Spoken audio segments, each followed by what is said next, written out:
Welcome back, fam. It's your girl, Steph, the Pro Dog Mom, here for another episode of the Pup and Away podcast.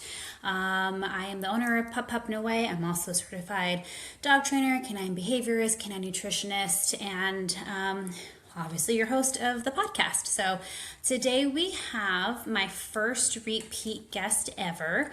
Some of you guys may have heard of the wonderful Angela Ardolino. Right now on this track, I have some technical difficulties. I just lost my camera.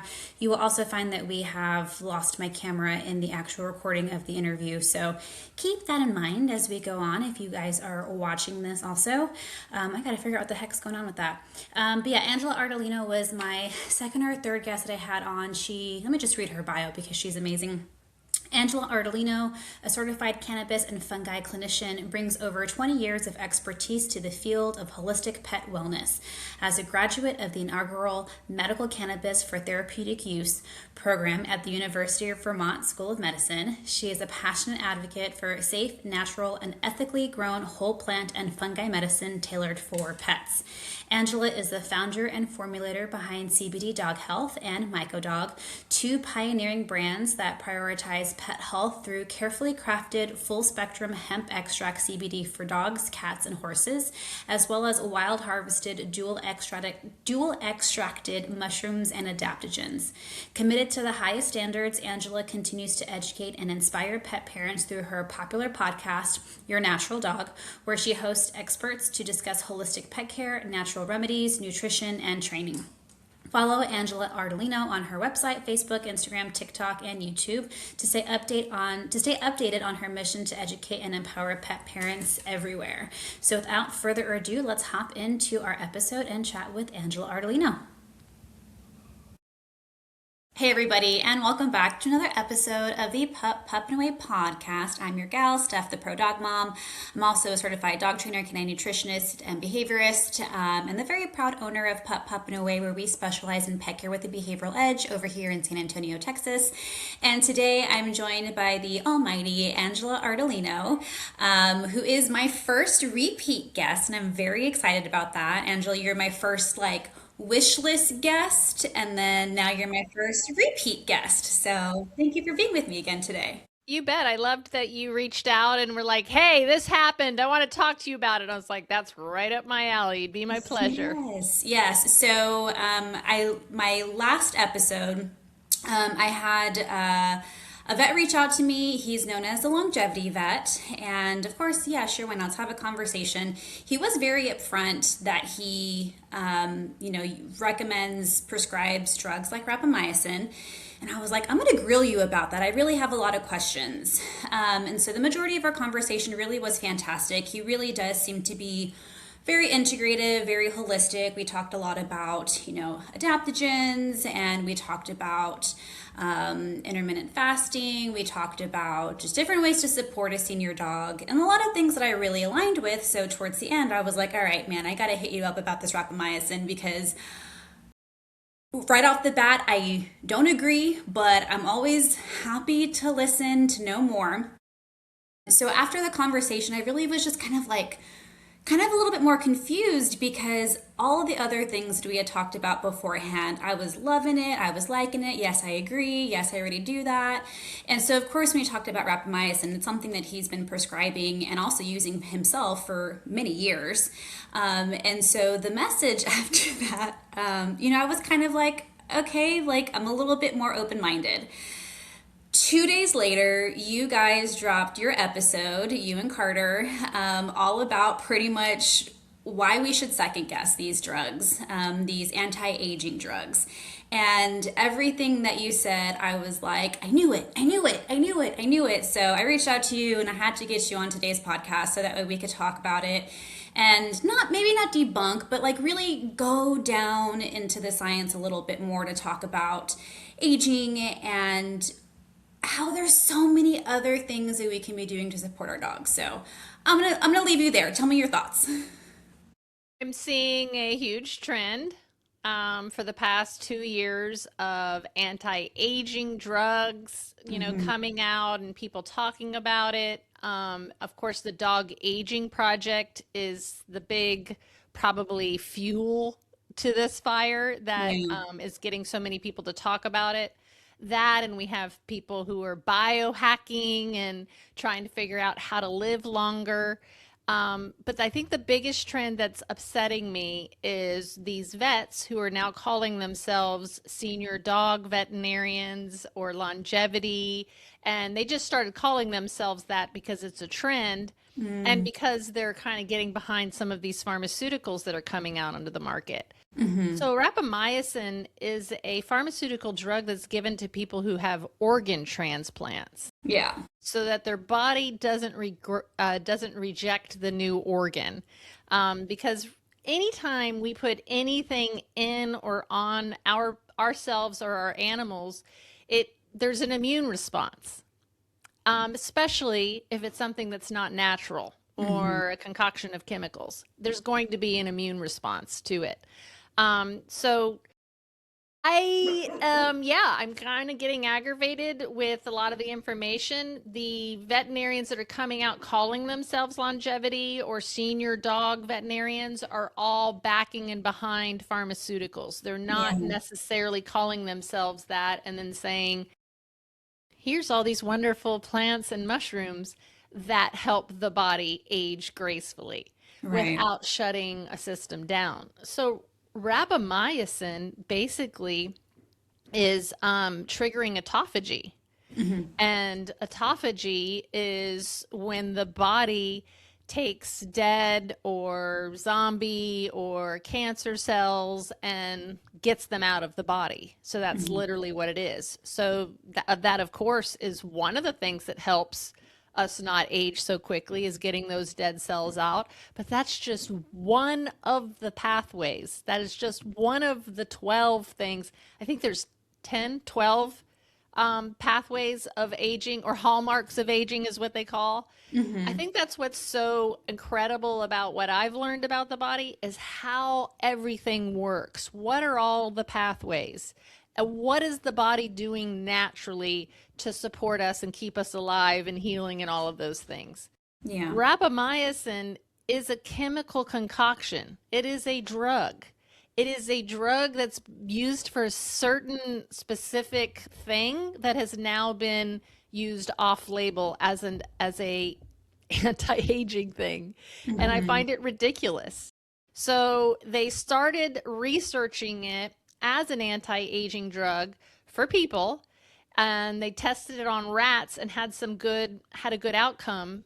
And now they have created this thing called the Dog Aging Project, which where people with old dogs can sign up their dogs to get this drug.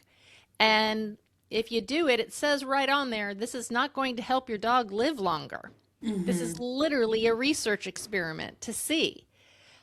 There's a very famous biohacker named Brian Johnson who started taking rapamycin after seeing the research. He has since stopped because the side effects didn't outweigh the benefits to it. Okay. But it does have major side effects. Yeah. Not only does the drug itself have a side effect, it's not used as an anti-aging drug, and it literally you're when I think about giving an old dog more things that it has to metabolize and clean out and make the liver work over time, that's not going to help an aging animal. That's going to Yeah. make things worse.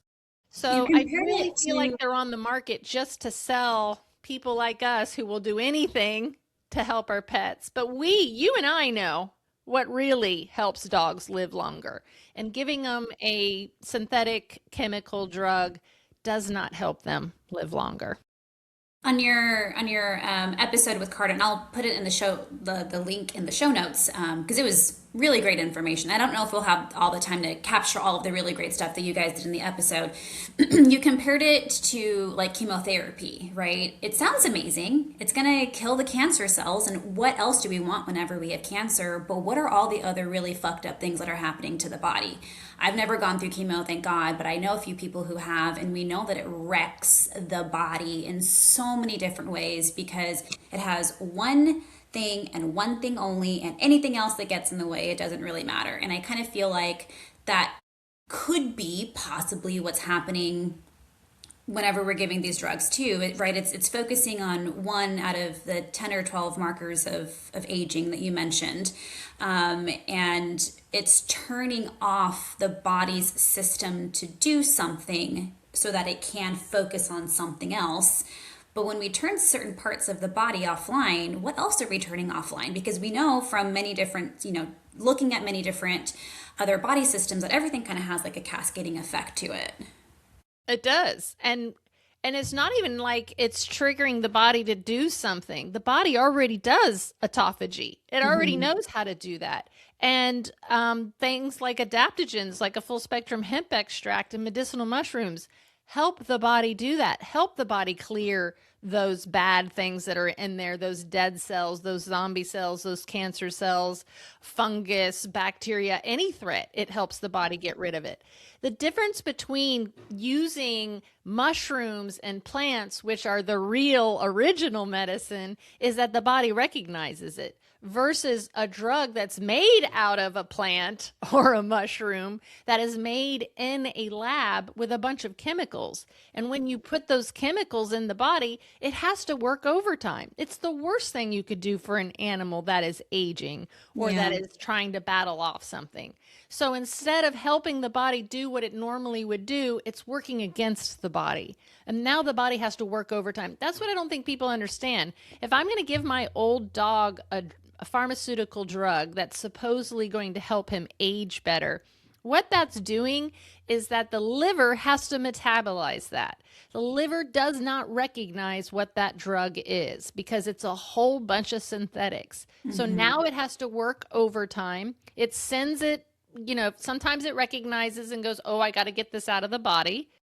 The one action happened, but now there's all these things. So now sometimes it gets it out of the body. Sometimes it sends it back into the bloodstream because it doesn't recognize what it is. Sometimes it stores something. Sometimes it causes something else to deplete in the body because it's literally a chemical concoction. And then other times it gives up and it stores it in the animal's fatty tissue. And that's why these old dogs have lumps and bumps all over them. Yeah. Not only that, the liver's working overtime to figure out what these chemicals are and to process them instead of doing what it's supposed to do, which is to heal us and to detoxify us. It is spending all that time working on that chemical that you've put into him.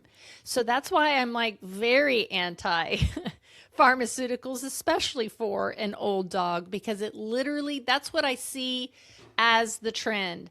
The dog starts getting older. People want to support it. I mean, look at Librela. Librela, and that's what's so shocking about this vet when you told me that. It's like they've read or they've been given the information about the Dog Aging Project. They read it and they go, right on, there's something to give old dogs. Instead of questioning, why would I give an old dog something extra that it has to deal with? Yeah. Why would I do that to an old dog's body? Why? Yeah. We're taking away nature's ability to detoxify, keep them healthy, keep them at homeostasis. Giving them chemicals doesn't make them any better. So rapamycin has side effects. I found it very interesting that both rapamycin and there's another drug coming out on the market called Loyal, which is both in an injection and a pill. And both of them, both have in their writing that they're not intended to give more than 1 year. That's how the dementia drugs are also. Right. They're not intended to be given more than 1 year. What? Yeah. I don't know about you, but if I'm going to give my dog a longevity drug, wouldn't you think it would extend their life more than 1 year? Right. Or why are you telling me that it can only be given for a year? What kind of messed up things are happening to the body that you were telling me already that it can only be given for 1 year? When you see warnings like that, that means they tested it on a dog.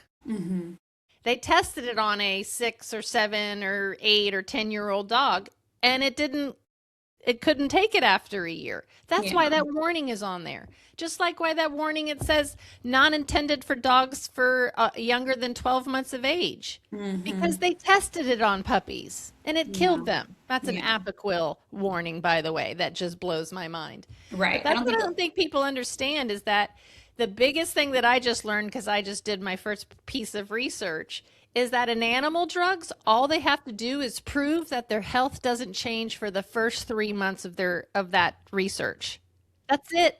So they take it and they do it with healthy dogs, young healthy dogs, and they test the drug and go, okay, look, nobody had a bad reaction, or yeah, a couple of them did, but it was Oh only no. right, it was only a few of them. They don't do it on old dogs who have, immune systems that are not operating at 100% and have a killer metabolism, all that. No, Yeah. that's who we should be testing it on. And for 3 months. Yeah. So it's people really need to question everything. Even, even the vet that you interviewed may be a fantastic vet, but he's recommending something that you may not agree with. Yeah. For sure. And you do have a choice and you can say no. And I don't know of, unless they have a certain disease or heart issue, my experience from running a senior dog rescue for almost 20 years is that nothing supports them better than hemp, mushrooms, and a real food diet and gently Yeah. cooking that food so that you can help them digest it a little easier and it's easier on their digestion. I don't know why I can't say that word. But It's a yeah, mouthful. we don't want to throw more chemicals on them or in them. Not Right. at all. And Right. I think that we're seeing so much about anti-aging because our dogs are living longer because people like us have learned diet, nutrition, and what they need and behavior and exercise and all those things that really count. And that they know we'll buy a drug. They know we'll do anything. So I just feel like it's a new thing. It drives me crazy. There's like several veterinarians calling themselves longevity and anti-ager and senior dog. I've reached out to all of them. None of them are at just a little bit interested in our research on medicinal mushrooms and how they That's work. crazy. Yeah, so the only thing I can think of is that they're being paid. Yeah. They have killer websites. There's a whole entire course now that veterinarians can take and get credits for about taking care of senior pets, I mean. So to me, it's like, yeah, it's just another thing where they're like, oh, something else we can make and sell to people to give to their pets. I Yeah. can't tell you how many people have been, their old dogs have been given Librela because Librela, and it's terrible, awful. Don't give it to your dog. If you are, stop giving it to your dog. There's over 20,000 adverse events. The FDA has literally written not only Zoetis, who's owned by Pfizer, but also veterinarians warning them about it. And people don't understand that a drug salesperson walks into that vet office and says, I've got this new awesome drug, and sells them the drug. And then the vet, the next time an old dog comes in, they go, hey, there's this new drug. Do you want to try it? And what's crazy is that the dog's not even experiencing arthritis or mobility issues. The vet was just sold that this is the newest, hottest drug for old dogs. And Yeah. it's terrible. I know so many people who've lost their dogs to this terrible drug, and it was totally just marketed to them as something that's going to help them age gracefully. And Yeah. it kills them. And why that happens is that it literally turns off NGF, nerve growth factor, which is when our nerves regenerate. It literally turns that off. Like the audacity of man to create these chemicals to give to us or our pets that literally stop the body from doing what it's supposed to do. Who the hell do we think we are? Like Yeah. that's what most of these drugs are. We're going to turn off the immune system's reaction to the environment that it's in. Yeah. I think you definitely hit a couple of things really well on the head. Like, as a senior dog mom, Sully sitting right next to me, he's 16, right? I've talked to you about him plenty of times. It's when we love our dogs so much, we want to do anything. And when someone just dangles a carrot in front of us that says, like, hey, we can possibly extend your dog's life, I'm like, okay, yeah, I'm interested. Tell me more. Even when it comes down to something like Librela, right? Sully has been diagnosed with arthritis, and that was one of the first things that they offered to me. And I said, no, I don't want that. What are some other things that we can do? And of course, they mentioned things like Rimadyl and the blah, blah, blahs. And I'm like, no, I don't want to do So those just either. pain, just pain. And that's what Yeah. I don't know if you see this in what you do for a living, but what I do for a living, this is where things go bad. Yeah. Is Yeah. that we give the old dog something that starts the immune system has to deal with, the liver has to, the gut Yeah. gets disrupted. That's when things start going down. Instead of getting more support, they get something that makes their body work even harder. Yeah, I mean, sometimes if I give Sully one thing, his digestion has just, gone not down the shitter, but it's gotten worse with age. I give him a whole food, and I can tell that that's not even doing it for him. So why am I going to consider a chemical? But I've gone down that road because I turned down the Librela. I tried doing all these natural things for him, and for a while they worked. They're hard to do sometimes, to be on the routine of the red light therapy and to be on the routine of the PEMF mats and things like that. So I'm not gonna lie, I got a little, busy. I kind of forgot to do a few things, and one day Sully woke up and he was not putting any pressure on his back leg, and I'm like, oh my god, what have I done to him? Like, this is my fault. These are my choices that I did. It's my actions that led us here. And I was super close to calling the vet and saying, let's do the Librela. Luckily, I kept my wits about me, and I'm like, you're just rolling the dice out on that. You're simply just rolling the dice with Librela. And I tried some other stuff. I got back on the red light. I got back on the PEMF. Luckily, Glacier Peaks makes a really fantastic herbal supplement that really did the trick. I upped my CBD for him.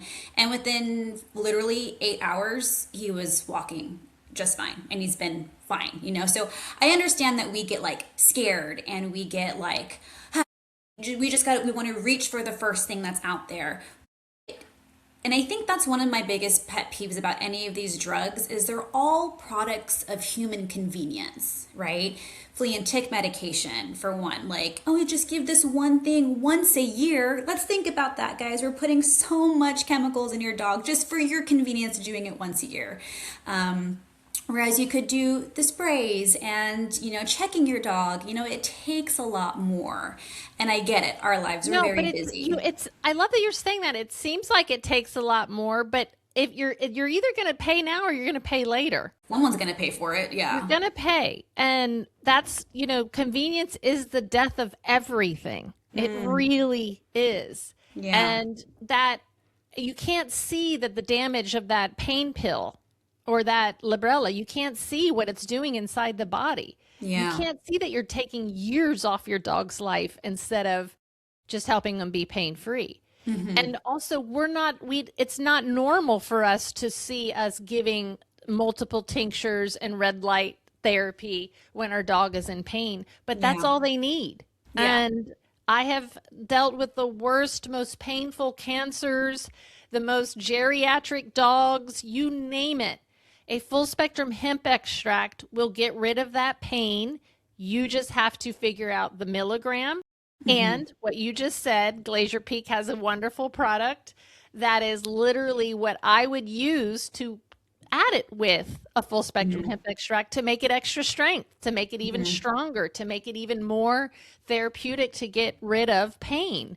And you can control it without causing any damage, to their bodies because it's Yeah. totally natural. So yes, it seems like a quick fix and like you're giving them some whatever, but it's the side effects are so much. And the reason that there's side effects is because it's not natural, Right. because it's made in a lab. And that's why there's always a side effect, always. And the longer that you're giving whatever that medication is, the longer that the body has to deal with these other chemicals. Yeah. I think one thing that you guys hit also in the podcast, y'all's episode, was, we've talked about how these chemical drugs are only targeting one pathway. Aging, for example, we've already mentioned has 10 to 12 different markers. Pain has 5 different pathways, right? And all of these drugs are pinpointing one thing, which we're turning things offline, causing negative cascading effects. And one thing that you guys had mentioned in y'all's episode was the fact that hemp, mushrooms, adaptogens, they're more modulators. Can you explain what that means? Yep. So a lot of times these drugs block an action or stop an action, which means you no longer feel the pain or something doesn't happen. Yeah. So a lot of we hear about the allergy drugs. They are literally blocking, suppressing the immune system so that your dog no longer has that reaction. So it's the same type of thing. They're just blocking or turning something off, but they're turning something off that the body needs to be turned on Yeah. when natural modulate it. So if it's an immune system response or it's an inflammation, it doesn't turn it off, it modulates it, it calms it down. Or if it needs to really ramp up and fight off something, it ramps it up. So someone like me, for instance, who had an autoimmune disease, people think, oh, you're going to take something and it's going to enhance your immune system, meaning it may be dangerous because now you've got an overactive immune system that's going to go crazier and do more instead of it. I lost you. I know. Can you hear me? I can hear you. Gosh, what And it happened? says it's recording. Keep on, just keep on going. Okay, I will. I was like, I don't know what happened. So, yeah, natural remedies like hemp and medicinal mushrooms and adaptogens work with the body's innate ability to heal itself instead of against it. So, that's what's so interesting is like when you look at the actions of these drugs, hemp and mushrooms and adaptogens do the same thing. They just don't turn off an action or block an action. They Right. modulate it and work with the body instead. But remember, you can't, patent nature and make billions of dollars. So that's why they turn around and recreate a concoction of chemicals in a lab and they have to research and prove that it does anything. So, and they're always going to have a side effect. I'm not saying all pharmaceutical drugs are bad and that they should all go away in an emergency situation to get something, get stop an action so that you can figure out what's going on. They're absolutely necessary. But to use them long term every single day, you have to support your animal's body and or find something that's more natural. I love that. Yes, I don't know what's going on with my camera. We're just going to keep on going. No one needs Okay. to see my face, anyways. Let's talk a little bit about some of those side effects. When I was, chatting with the vet, the only thing that he mentioned, because I asked him, like, what are the side effects that you're seeing? The only thing he mentioned was, oh, the dog might have a little bit of diarrhea for, I don't know, 2 or 3 days. And after that, it completely goes away. So I'm like, okay, well, that's all that we're He seeing. said Like, that what was can we the only do? side effect for taking rapamycin. That was literally the only one that he mentioned. So I'm curious to hear from all the research that you've done, what are those side effects? Well, I love, if you give me a second, I even looked up, I wanted to know what were the side effects and why did Brian Johnson stop taking it. Yeah, yeah, yeah. But what he literally experienced was intermittent skin and soft tissue infections. So Okay. when you turn off the immune system, you can no longer fight off infections. Right. So if you can see the infection, then great. But if you can't, then you might be in trouble. He also had lipid abnormalities. He had elevated glucose. He had increased resting heart rate. Uh, Wow. it also has one of the side effects is metabolic dysfunction, immune suppression.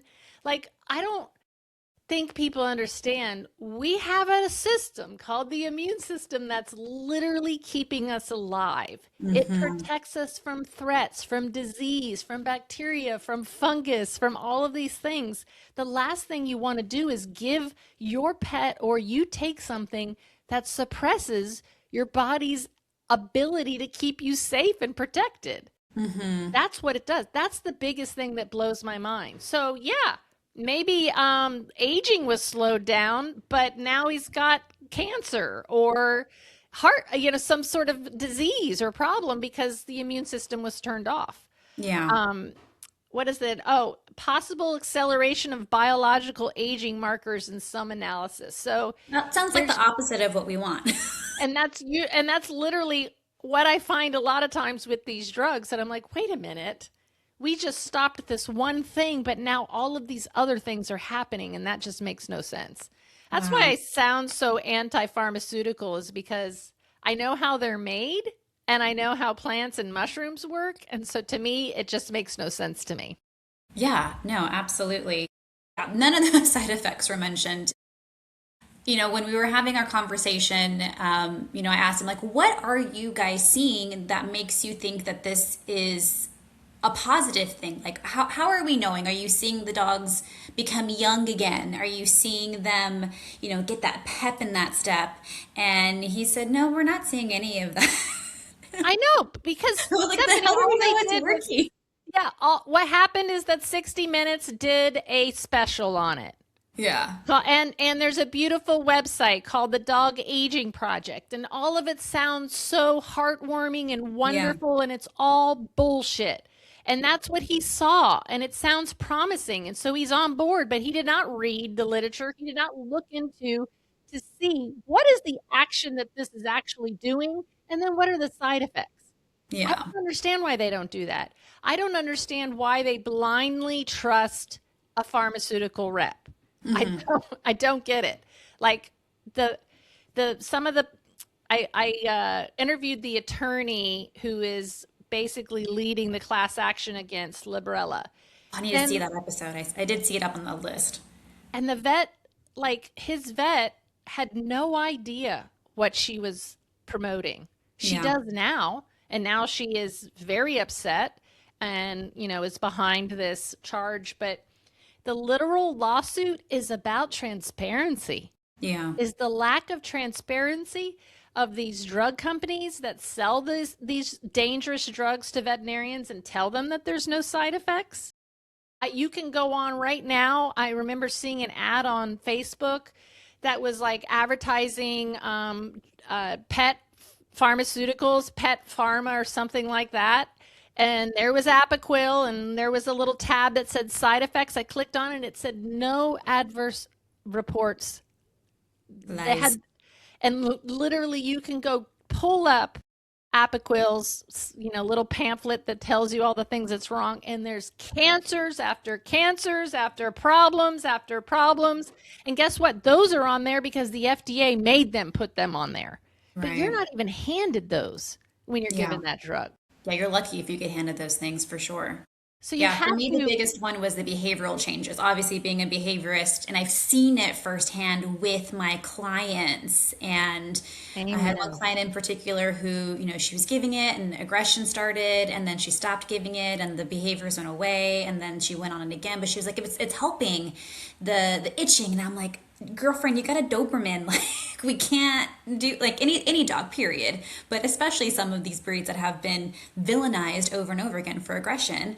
I know. And yeah, I've seen it firsthand. It's not just written paper or written words on a paper for me. I've seen it firsthand. These aggressive tendencies. So did I. I saw not only, the reason I bring up Apoquil so much is because I had a very busy groom shop. So yeah, I would see behavior and I would see what their skin would look like. The lumps and bumps all over them. That's why I know this information, is because I wanted to know what the heck was going on.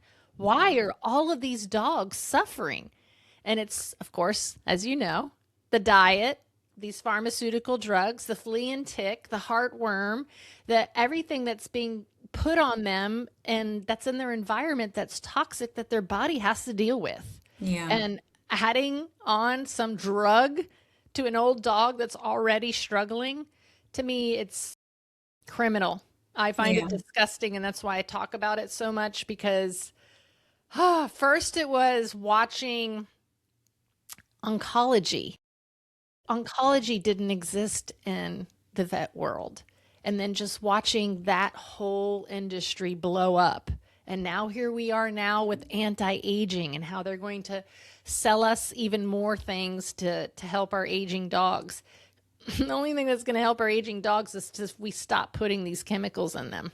Yeah, yeah. One thing that I was reading about rapamycin was how you mentioned like autophagy, but autophagy is something that the body starts to do when it can actually rest. And of course, the literature that I read was it mimics the same thing as intermittent fasting. Yep. And when I asked, the vet that I had on last week, and I said, why shouldn't we just do intermittent fasting? And his response was, well, because it's kind of hard. Yeah, Maybe hard for us because we can't stop maybe. putting food in our mouth, but Like, again, a product of convenience, right? Like, don't get me wrong. Sully would be very mad at me if I were to tell him, hey, man, we're only going to feed you once a day. But again, that's something that's very easy that we can implement, even if it's not something every single day. Maybe it's something that we do once a week or something along those lines where we do fasting to where the body can get that rest from digesting and so it can clean itself up, which is literally what that autophagy is. I think another thing that they had mentioned was like calorie restriction also. yeah, like I would love to talk about calorie restriction and fasting. Yeah, You know, please. when Nina got osteosarcoma, and I do this with all of my dogs. I feed all of my dogs once a day, and most of my dogs are all old. I feed them once a day at 8 o'clock in the morning. And then I give them like some treats during the day, and I will give them another like more treats or like a goat milk or a turkey neck or something like that around 5. And then I don't feed them again until the Mm, next morning. And that is what you're doing is that when the body is not digesting food, it's healing. And when you don't give it food and you're able to let it do an intermittent fast, and actually on Nina, who had the cancer, I would fast her and wouldn't feed her on a whole day. Like on Sundays, I would just give her goat's milk or bone broth and not do anything. And when you're doing that, you're allowing the body to get out the bad stuff, to work yeah. on healing instead of having to work on digestion, having to work on remember whatever they came across in that food. Let's say, you've got a dog that's still eating kibble, having to get rid of all of those synthetic vitamins and minerals and preservatives and everything that's in that food. You're allowing the body to do that. It's autophagy is the body cleaning itself up. And when you Hmm. do fasting, that's what it does. So everything a pharmaceutical drug does is something that can happen naturally with a plant, a mushroom, or the actual body doing its function. Same thing with they're suppressing the immune system because the immune system is reacting to a threat. The last thing you want to do is turn it off, right? That's not what you want to do. It's literally fighting to keep you alive. But people, literally, veterinarians and our doctors are taught. I just had a veterinarian on, and I love to ask them what they learned, what they didn't learn. And I asked her, I go, I want to know you're sitting in school and they're talking about allergies. What do they say? What do they teach you about allergies? And she said, they teach you that the body is overreacting to something and therefore has to be turned off and stopped. And I'm like, "Oh my gosh." They literally go against nature and what nature has provided us, real food, real medicine from plants and mushrooms. Nope, we're going to recreate it in the lab. And now they teach our doctors to turn off the body's response when there's something wrong. Mm, Instead of going, okay, the body's trying to tell us something, let's get to the root cause to figure out why is the body reacting? Why is the immune system having to react to this? The fact that we say the immune system is overreacting, it's not overreacting. The immune system is constantly reacting to the nonstop threats that it's yeah. getting. So in our food, in our medicine, in our air, in our water, our poor dogs like can't get away from it. They're down on the ground, so floor cleaners, they're out in the grass with the pesticides and herbicides and all of those things. So their immune system constantly has to deal with that and constantly have to clean out those threats. And that's what fasting allows you to do. And when you fast, that's when autophagy happens. And Yeah. that's what this drug does. So skip the chemicals and just trigger it naturally. Yeah. Turning it off sounds like, man, that smoke detector is really annoying me. I'm just gonna turn it off. Like, Exactly. no, we need that because when it Uh, goes off, that means that something is wrong. exactly. And Or the it's, car engine light goes on. So I'm just going to, yeah, instead turn it of off. going and seeing what's wrong, I'm just going to put a piece of black electrical tape over it so I don't have to see it anymore. Right. I mean, it's annoying, right? We don't want our dogs to live with the itching and the scratching, but our dog's body is telling us, hey, I'm overloaded. I need less toxins, not just to turn the immune system off. Like That's right. that's crazy. Do you know what specific mushrooms are helpful for the anti-aging? Like I know rapamycin, it works on, is it a protein, a neurotransmitter or something called mTOR? And there's a few different types of mushroom. I obviously think like Rishi's probably up there. Rishi is so badass for anything else, It especially is. immune. Are there a few other ones that, if people are looking at supporting their dogs specifically for anti-aging, specific mushrooms that we should be looking at or looking for? Yes. Well, I mean, lion's mane is incredible for nerve growth factor, for cognition, for neuroplasticity, for the amyloid plaques, for something called proteostasis, which is protein, folding. It's a bad thing that happens in aging. Bacopa monnieri is also, it's an adaptogen that's incredible for memory, antioxidant protection, stress adapting to stress. Also great for those amyloid plaques. Remember, lion's mane and Bacopa monnieri have already been proven in research to regrow our telomeres. And telomeres are the ends of our chromosomes and our DNA that literally every time our cells replicate, they shrink. And that's what literally causes aging. And lion's mane extract and Bacopa monnieri extract have already been proven to regrow our telomeres. So, literally reverse aging. So that is pretty incredible. But yes, reishi is incredible for longevity. It is the mushroom of immortality. It has been studied for centuries. But yes, incredible for inflammation, immunity, autophagy, and stress resilience. But it is, I don't, I keep repeating it because I don't think people understand it, but every pharmaceutical drug is based on a mushroom, plant, or food that works. Yeah. So I like to go to the natural things instead. Yeah. But yes, mTOR is basically it's like a body's key nutrients. It's sensing and it's regulating. It's incredible for cell growth, protein synthesis, metabolism, reproduction, immune activity, autophagy suppression. So that's all hemp does. We got to understand that hemp is reacting to the master system called the endocannabinoid system. So that's the same thing that these drugs are trying to do, but the mushroom and hemp does it naturally. Amen. One thing that I get looked at like crazy for recommending when a vet hears me saying it. So I'm going to ask you about it because I learned this from you and I think you're going to say it so much better. Why should we consider a full spectrum CBD versus a broad spectrum CBD?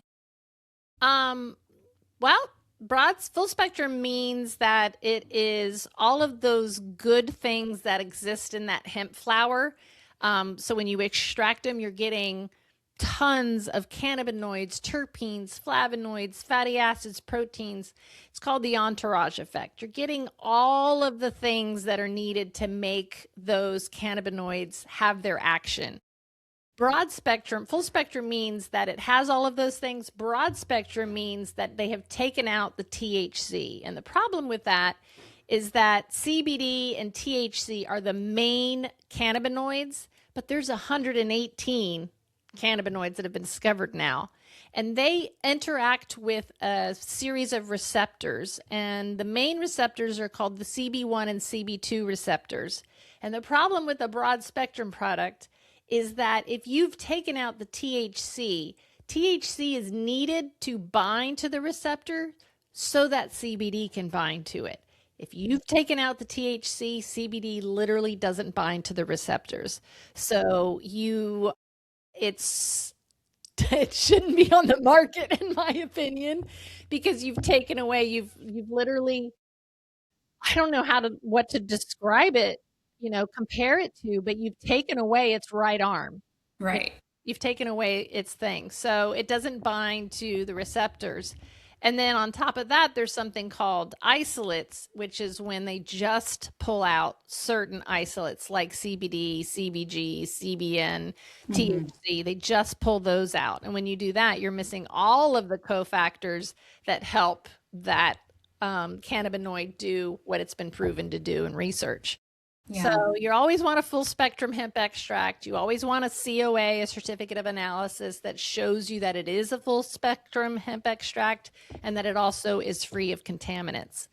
So yeah, full spectrum all the way. And the only way that you'll know that is if you're looking at a COA. Do we have the same isolate issue when we're talking about mushrooms? Yep. Okay. That's what pharmaceutical drugs are. They're isolates. Okay. They've isolated one compound, combined it with some other things so that they can patent it and make it theirs. But yes, all isolates are pharmaceutical drugs. So if you take CBD and isolate it out of all of everything else, you've now made it into a pharmaceutical drug, and there will always be a side effect. The body doesn't know what CBD is all by itself. Right. It only knows it when it's with everything else. And yes, same thing goes with mushrooms. Penicillin is a compound taken out of a fungus. So most of our drugs are all made out of those things. So stay away from isolate. Yeah, just better to go straight to Mother Nature where she's packaged it so beautifully for us already. It's just a matter of knowing how to use it. And we also have this incredible body, and our pets have this incredible body that also knows how to heal itself. Yeah. So yeah, we don't want to disrupt that. We want to get back to nature, get back to the way the body is supposed to operate. That's not what our veterinarians are taught. That's not what our doctors are taught. They're taught a standard of care. They're taught you have this problem, you take this drug, or you get this procedure. There is no working with the body. Yeah. Angela, if you can boil down today's conversation into like actionable items that pet parents can do to help their dogs age with grace, what would those actions be?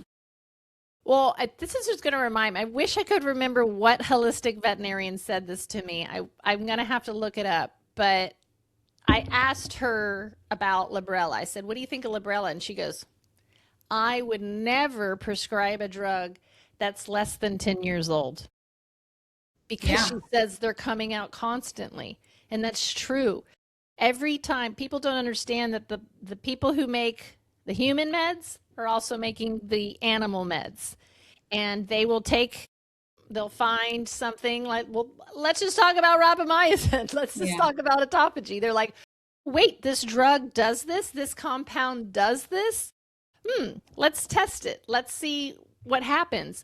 Well, they have to spend millions of dollars because they're replicating something that exists in nature. So they have to figure out how to do what nature already does. That's why it takes millions of dollars for them to create these things in labs. Then they release them into the human market and they don't work, or the research fails, or it doesn't do what it does. And people go, nope, that's bad. We're not using it. And the next thing you know, it's being released as an animal drug. So that's why that vet's saying she would never, ever give a drug that hasn't been around for at least 10 years. So you have a vet that says, hey, there's this new drug, or I think we should try this drug. You have to do your homework. You need to go do your research. You need to type in side effects, problems with this drug. What can I do? And my favorite thing to do is go, what naturally does the same thing? Because if I know everything came from a plant or mushroom or food, I bet I can find that plant or mushroom or food that I can give my pet instead of that pharmaceutical drug. So understand that you are your pet's best advocate. No one knows your pet better than you, not your veterinarian. Even if you've been with them for years, research everything that you put in or on your pet to make sure that it is safe for them and that there are no side effects. And then if it's a drug you have to give for some reason, then what can you do to help your dog detoxify those chemicals out of its body? So supporting the gut, supporting the liver, supporting those detox systems, so that pathways, so that everything gets out so that it doesn't harm your pet. That's what I would do. That's the biggest thing. People need to understand I had a senior dog rescue for 17 years, and I didn't depend on any pharmaceutical drugs. I would have pain meds on hand in case, and I never had to use them. So you can live a very natural lifestyle and help the body do what it's supposed to do and support your pet, and you will get more years because you're not bombarding them with a whole bunch of pharmaceutical drugs. I love it. I think that is absolutely perfect. Is there anything else you would like to mention to the listeners today? I don't know. When I think about Mother Nature, like when I did the research on, the nootropics for dementia, I just was like, how incredible is it that there's a mushroom in a plant that reverse aging? Mother Nature really does provide us all the food and medicine that we need. And I think it's incredible. And I wish that that's what was normal instead of getting a prescription drug and putting it in my animal. Turn to Mother Nature. She's got us covered. That. Angela Ardolino, thank you so, so very much for being my first repeat guest and for always giving us such amazing information. It can be daunting sometimes to go through all of the research. That's why I turn to the pros who have already done it so you can give it to us in a digestible way. So I really appreciate your time, your expertise, your professionalism, your passion for our dogs, your amazing products, your amazing team. You guys are doing so much for the pets in our lives, and I can't thank you enough.